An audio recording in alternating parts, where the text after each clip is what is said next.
Hello, আশা করছি সবাই খুব ভালো আছো। তাহলে আজকের ভিডিওটা স্টার্ট করা যাক। ওকে, তো তোমাদের অনেকজনের প্রশ্ন ছিল, কমেন্ট করেছিল অনেকজন কি আমরা মেডিকেল সার্টিফিকেট কীভাবে বানাবো, কি করতে হবে তার জন্য, না করতে হবে ওবিসি এনসিএল কী করতে হবে। সবার আগে আমি ডিসকাস করি যে কি লাগবে ভেরিফিকেশনের জন্য। যখন তোমরা একটা কলেজ ভেরিফিকেশন যাবে, কেউ ভর্তি হতে যাবে, কেউ আপডেট করতে যাবে, তো কি লাগবে সেটা আমি আগে ডিসকাস করে দিই। তো কলেজ ভেরিফিকেশনের জন্য ফার্স্টে যা লাগে সেটা বলে দিই। জেনপাস ইউজির admit card, rank card, seat allotment letter, domicile certificate, যাদের ওবিসি এ যা আছে তাদের এনসিএল সার্টিফিকেট মাস্ট।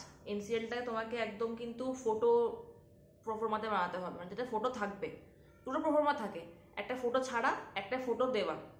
তো তোমাকে ফটোওয়ালা প্রফর্মাটা বানাতে হবে, ওটা ছাড়া কিন্তু কলেজ অ্যালাউ করবে না, ঠিক আছে। তারপর লাগছে যে মাধ্যমিকের অ্যাডমিট কার্ড, এইচএস মার্কশিট লাগছে, তারপর ডিক্লারেশন লাগছে একটা, ওটা দেখবে তোমরা দিয়ে পেয়ে যাবে। আর ওইদিকে ইয়েস টু আপগ্রেডেশন আর নো টু আপগ্রেডেশন সে ফর্মটা একটা লাগবে। আর এটা হলো, আর অ্যালোকেশন আইডি ওটা কিন্তু প্রিন্ট করিয়ে নিয়ে যেতে হবে। এবার যারা অ্যাডমিশন নিতে যাচ্ছ তাদের জন্য এগুলো থাকবে, সঙ্গে ওই মেডিকেল ফিটনেস সার্টিফিকেট কিন্তু মাস্ট, যেখানে তোমার কিছু টেস্ট করাতে হবে, যেমন ECG, USG, chest X-ray, blood report, urine stool, এগুলো করাতে হবে। আর এগুলো কলেজ থেকে কিন্তু জমা নিয়ে নেবে, পুরোটা রিপোর্ট সহ সব কিছু জমা নিয়ে নেবে। তুমি চাইলে জেরক্স রাখতে পারো, তো ওটা কোনো কাজে লাগবে না, তো তুমি রাখতে পারো, ঠিক আছে। তো এগুলো করার পর অ্যাডমিশনের দিনে ওসব লাগবে, প্লাস আধার কার্ড লাগবে, ট্রানজাকশান আইডি কিন্তু লাগবে, ওটা কিন্তু অবশ্যই করে নেবে। তার সঙ্গে লাগছে পাসপোর্ট সাইজ ফটো লাগবে, আর ভ্যাকসিনেশন সার্টিফিকেটটা লাগতে পারে যদি লাগে, আমাদের তো লাগেনি, যদি লাগে তো নিয়ে যেও, ঠিক আছে। অ্যালোকেশন আইডি প্রিন্ট করে নিয়ে যেতে হবে। আর এদিকে আগের স্কুলের ট্রান্সফার সার্টিফিকেট, মাইগ্রেশন সার্টিফিকেট, যদি মাইগ্রেশন সার্টিফিকেট ভালো কথা মনে পড়লো। মাইগ্রেশন সার্টিফিকেট হচ্ছে, ধরো তুমি স্কুল থেকে বেরিয়ে কোনো কলেজে অ্যাডমিশন নিয়েছিলে, মানে যে হয়তো ড্রপ ইয়ার দিয়েছো বা কিছু ড্রপ দিচ্ছ বা কিছু করেছো, তো হয়তো কোথাও অ্যাডমিশন নিয়েছিলে বা কোথাও অ্যাডমিশন নাওনি। যদি অ্যাডমিশন নিয়ে থাকো অন্য কোনো কলেজে, প্লাস রেজিস্ট্রেশন হয়ে গিয়ে থাকে, তোমাকে সেই কলেজের যে ইউনিভার্সিটির আন্ডারে ছিলে, তোমাকে সেখান থেকে মাইগ্রেশন কিন্তু সার্টিফিকেট নিতে হবেই। এটা কিন্তু আগে থেকে কলেজে বলে দেবে না, আমি বলে দিচ্ছি। আমাদের এটা নিয়ে বহুত ঝামেলা হয়েছিল, প্রচণ্ড। ওই বারবার কলেজে এসে পড়ে একবার ঘর যাওয়া, একবার কলেজ আসা, একবার ঘর যাওয়া, কলেজ আসা, প্রচণ্ড ঝামেলার ব্যাপার।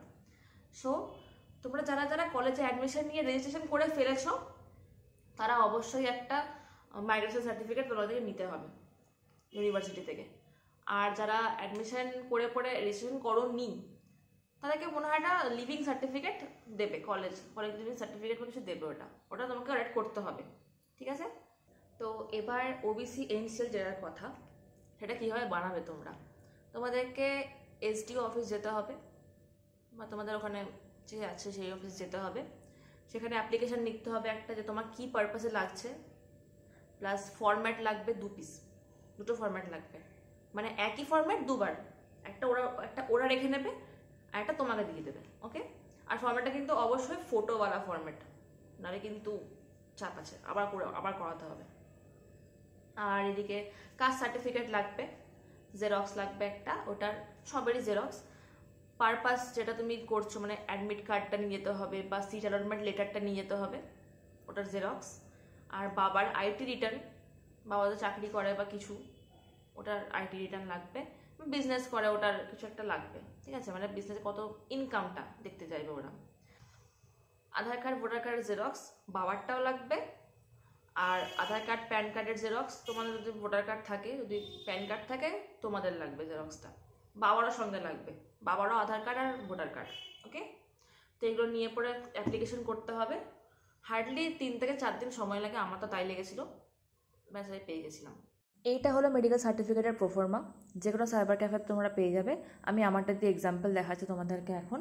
তো এরকম করে তোমাদের ফিল আপ করে পরে যে কোনো হসপিটালে যাবে, তোমরা বলবে যে আমার মেডিকেল সার্টিফিকেট দরকার, তার জন্য কী টেস্ট করতে হবে বলুন, তোরা বলে দেবে। আর কিছু জানার থাকলে অবশ্যই আমাকে কমেন্ট বক্সে জানিও। বাকি আজকের জন্য এটুকুই, আবার দেখা হবে পরের ভিডিওতে। টাটা।